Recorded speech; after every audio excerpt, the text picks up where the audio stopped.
Gimana kalau ternyata semua yang kita tahu tentang awal peradaban manusia itu salah? Hari ini kita bakal menjelami sebuah misteri besar langsung dari Indonesia, Gunung Padang. Sebuah situs kuno yang diklaim sebagai piramida tertua di dunia. Ya, sebuah klaim yang bukan cuma memicu perdebatan sengit, tapi juga berpotensi menulis ulang buku sejarah kita. Jadi, ini dia pertanyaan utamanya. Mungkinkah Gunung Padang, yang sekilas kelihatannya cuma seperti bukit biasa yang indah, sebenarnya adalah sebuah piramida raksasa yang dibangun oleh peradaban dari zaman es? Biar kebayang skalanya, coba kita bandingkan. Piramida Agung Giza yang sangat megah itu usianya sekitar 4.600 tahun. Nah, klaim untuk Gunung Padang, 27.000 tahun. Ini bukan sekedar lebih tua loh.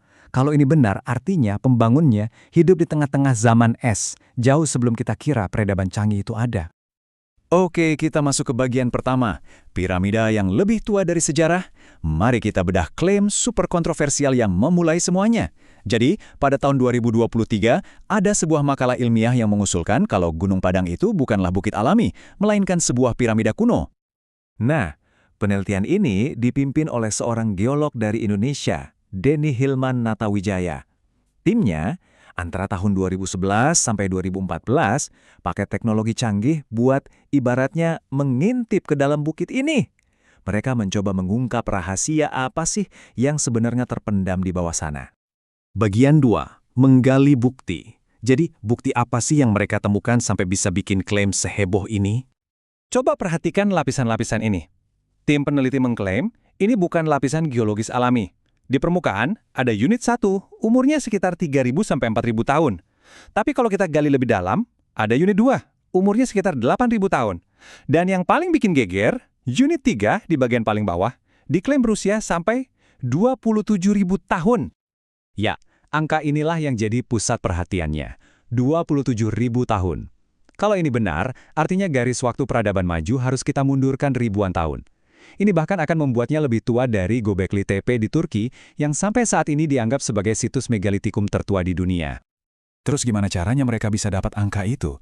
Mereka mengebor ke dalam, mengambil sampel tanah, lalu melakukan penanggalan radiokarbon pada material organik yang ada di tanah itu. Nah, ingat baik-baik metode ini, penanggalan tanah, karena justru disinilah letak inti dari seluruh kontroversinya. Bagian 3, tantangan dari para ilmuwan. Tentu saja klaim sebesar ini nggak mungkin dibiarkan lewat begitu saja kan? Komunitas ilmiah global langsung merespons dan bukan dengan tepuk tangan, tapi dengan skeptisisme yang sangat tajam. Slide ini merangkum debat utamanya. Di satu sisi, ada klaim kalau ini adalah piramida buatan manusia. Tapi di sisi lain, ada kritik yang bilang kalau ini bisa jadi cuma formasi geologis alami. Dan umur tanah itu tidak membuktikan umur bangunannya. Para ilmuwan lain langsung bilang, tunggu dulu. Analogi dari arkeolog Flint Dibble ini menjelaskan masalahnya dengan sangat pas. Tanah di bawah sebuah bangunan itu pasti selalu lebih tua dari bangunannya sendiri. Kalau Anda tes tanah di bawah istana Westminster di London, mungkin usianya 40.000 tahun. Tapi apa itu artinya istana itu dibangun oleh manusia purba? Ya enggak kan? Para kritikus menunjuk pada satu hal super penting yang hilang, bukti aktivitas manusianya. Di mana artefak-artefak seperti alat batu atau tulang belulang yang umurnya cocok dengan tanah 27.000 tahun itu, tanpa bukti itu, klaim piramida ini rasanya berdiri di atas fondasi yang kurang kokoh. Bagian 4. Makalah ditarik kembali. Gelombang kritik yang besar ini akhirnya mencapai puncaknya dan berujung pada sebuah langkah yang sangat dramatis dalam dunia sains. Pada bulan Maret 2024, Jurnal Archaeological Prospection dan penerbitnya, Wiley, secara resmi menarik kembali makalah tersebut. Ini adalah sebuah langkah besar di dunia publikasi ilmiah yang pada dasarnya menandakan adanya masalah yang sangat mendasar dalam penelitian itu. Jadi, kenapa ditarik kembali? Singkatnya, jurnal menemukan kesalahan fatal. Penanggalan karbon tanah itu tidak ada kaitannya dengan artefak buatan manusia apapun. Dengan kata lain, bukti yang disajikan itu nggak cukup kuat untuk mendukung kesimpulan yang sebombastis itu. Klaimnya jauh melampaui buktinya. Oke, kita masuk bagian 5, Gunung Padang yang sebenarnya.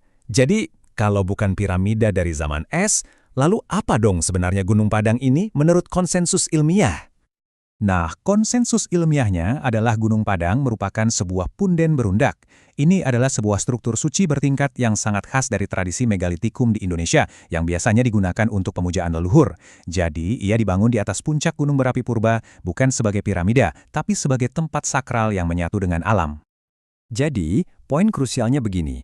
Situs ini tetap merupakan situs arkeologi yang sangat menakjubkan, bahkan yang terbesar di Asia Tenggara, tapi elemen buatan manusianya itu berusia ribuan tahun, bukan puluhan ribu tahun.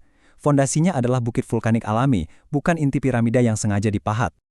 Bagian 6. Masa lalu yang tak tertulis. Nah, setelah semua perdebatan dan drama ini, pelajaran apa sih yang sebenarnya bisa kita ambil dari kisah Gunung Padang? Sebenarnya, kisah ini bukanlah tentang kegagalan loh. Justru sebaliknya, ini adalah contoh sempurna bagaimana sains itu bekerja. Sebuah klaim yang berani dibuat, bukti disajikan, lalu komunitas ilmiah global mengujinya habis-habisan. Proses pengawasan dan koreksi inilah yang menjadi jantung dari metode ilmiah, untuk memastikan kita nggak gampang terbawa oleh cerita yang menarik tanpa bukti yang kuat. Kontroversi ini berhasil memikat dunia, sebagian mungkin karena didorong oleh acara seperti Ancient Apocalypse di Netflix yang memanfaatkan rasa penasaran kita terhadap peradaban yang hilang dan misteri-misteri kuno. Kisah ini benar-benar menyentuh inti dari rasa ingin tahu kita sebagai manusia. Dan pada akhirnya, kisah Gunung Padang meninggalkan kita dengan sebuah pertanyaan penting.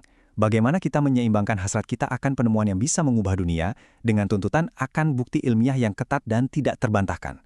Ini adalah pengingat bahwa dalam sains, perjalanan untuk menemukan kebenaran, lengkap dengan semua perdebatan dan koreksinya, seringkali sama pentingnya dengan penemuan itu sendiri.